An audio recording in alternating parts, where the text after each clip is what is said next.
প্রথম আলোর অডিও সংবাদে স্বাগত। আপনাদের সঙ্গে আছি আমি মেহেদী হাসান। ইরানে যৌথ হামলা চালিয়েছে যুক্তরাষ্ট্র ও ইসরায়েল, এতে অন্তত ৫১ জন নিহত হয়েছে। শনিবার সকালে ইসরায়েলি প্রতিরক্ষামন্ত্রী হামলার বিষয়টি নিশ্চিত করে দেশজুড়ে বিশেষ ও স্থায়ী জরুরি অবস্থা ঘোষণা দিয়েছেন। জবাবে ইরান ও ইসরায়েলে পাল্টা হামলা চালিয়েছে। যুক্তরাষ্ট্রের প্রেসিডেন্ট ডোনাল্ড ট্রাম্প বলেছেন, ইরানি শাসকদের হুমকি থামিয়ে দেওয়াই যৌথ মার্কিন ইসরায়েলি হামলার লক্ষ্য। তিনি আরও বলেন, মার্কিন সামরিক বাহিনী ইরানে একটি বড় যুদ্ধ অভিযান শুরু করেছে। আমাদের লক্ষ্য মার্কিন জনগণকে রক্ষা করা এবং ইরানি শাসকদের হুমকি বন্ধ করা। ইরানের সংবাদ মাধ্যম বলেছে, ইরানের রাজধানী তেহরানে অবস্থিত দেশটির প্রতিরক্ষা মন্ত্রণালয় ইসরায়েলি হামলার শিকার হয়েছে। এছাড়া আরও কিছু গুরুত্বপূর্ণ সরকারি স্থাপনায় হামলা হয়েছে। ৫টি শহরে বিস্ফোরণের শব্দ শোনা গেছে। তেহরানের ইউনিভার্সিটি স্ট্রিট এবং রিপাবলিক এলাকায় একাধিক ক্ষেপণাস্ত্র আঘাত হেনেছে। একটি প্রাথমিক বিদ্যালয়ে হামলায় ৫১ শিক্ষার্থী নিহত হয়েছে। এদিকে ইসরায়েলে পাল্টা হামলার পর বাহরাইন, সংযুক্ত আরব আমিরাত, কুয়েত, কাতার ও সৌদি আরবে শক্তিশালী বিস্ফোরণের খবর পাওয়া গেছে। মধ্যপ্রাচ্যের এ দেশগুলোতে যুগপৎভাবে বিস্ফোরণের এসব ঘটনায় পুরো অঞ্চলে যুদ্ধ আতঙ্ক ছড়িয়ে পড়েছে। অনেকেই তাদের আকাশসীমা বন্ধ করে দিয়েছে। সংযুক্ত আরব আমিরাতের রাজধানী আবুধাবিতে ইরানের ছোড়া বেশ কয়েকটি ক্ষেপণাস্ত্র আঘাত হেনেছে।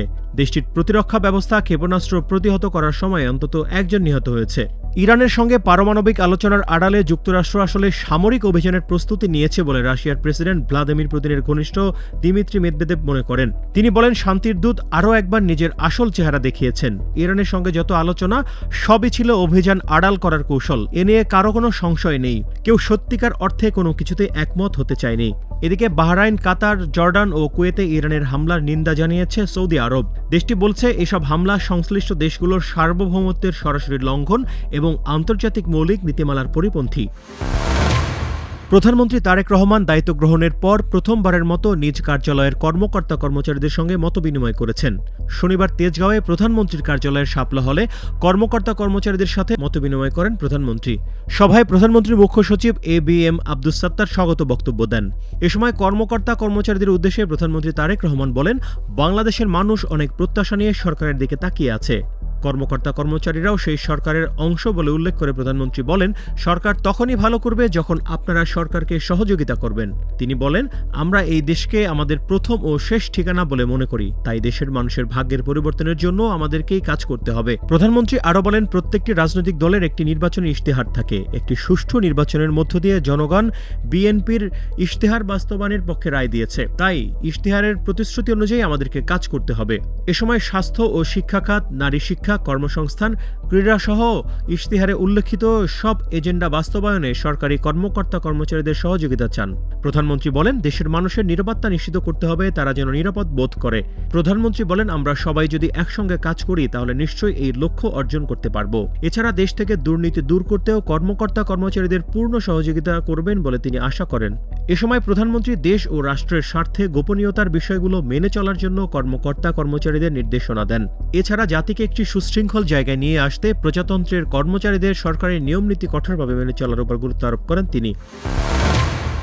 মনোনীত করেও নির্ধারিত দিনে কবি মোহন রায়হানকে বাংলা একাডেমি সাহিত্য পুরস্কার না দেওয়ায় সমালোচনা উঠেছিল। এরপর এই কবিকে পুরস্কার দেওয়ার সিদ্ধান্ত হয়েছে। আগামী ২রা মার্চ তার হাতে এই পুরস্কার তুলে দেওয়া হবে বলে জানিয়েছে সংস্কৃতি মন্ত্রণালয়। বাংলা একাডেমি সাহিত্য পুরস্কার ২০২৫-এর জন্য মনোনীত হয়েছিলেন মোহন রায়হান সহ ৯ জন। গত বৃহস্পতিবার আনুষ্ঠানিকভাবে অন্যদের এই পুরস্কার তুলে দেওয়া হলেও মোহন রায়হানকে দেওয়া হয়নি। নতুন সরকারের সংস্কৃতিমন্ত্রী তখন বলেছিলেন, মোহন রায়হানের বিরুদ্ধে বেশ কিছু অভিযোগ আছে, এসব বিষয় খতিয়ে দেখে আবার পুরস্কার ঘোষণা করা হবে। এ নিয়ে সমালোচনার মধ্যে শনিবার সংস্কৃতি মন্ত্রণালয় এক সংবাদ বিজ্ঞপ্তিতে জানায়, মোহন রায়হানকে পুরস্কার দেওয়ার সিদ্ধান্ত হয়েছে। এতে বলা হয়, কবি মোহন রায়হানকে বাংলা একাডেমি সাহিত্য পুরস্কার দেওয়ার ঘোষণা দেওয়ার পর থেকে বিভিন্ন পত্রিকা ও সোশ্যাল মিডিয়ায় বিরূপ সমালোচনা হওয়ায় তাৎক্ষণিকভাবে এই পুরস্কার দেওয়া স্থগিত রেখে অভিযোগ পর্যালোচনা করার সিদ্ধান্ত হয়। অভিযোগগুলো পর্যালোচনা করে প্রধানমন্ত্রী তারেক রহমানের সম্মতিক্রমে কবি মোহন রায়হানকে বাংলা একাডেমি সাহিত্য পুরস্কার দেওয়ার সিদ্ধান্ত হয়।